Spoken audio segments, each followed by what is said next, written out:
Guys, share ko lang sa inyo.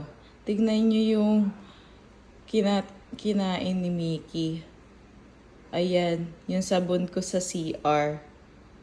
Wala na kasi siya makain dito sa amin kasi lahat nakatago. Tsaka hindi kami nag-i-stock sa labas ng pagkain.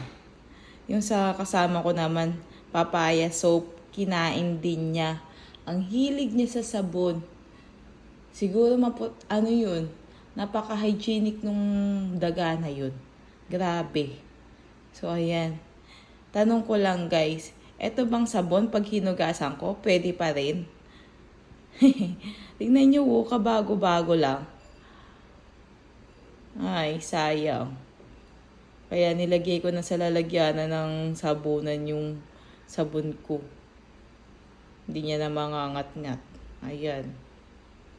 Hi.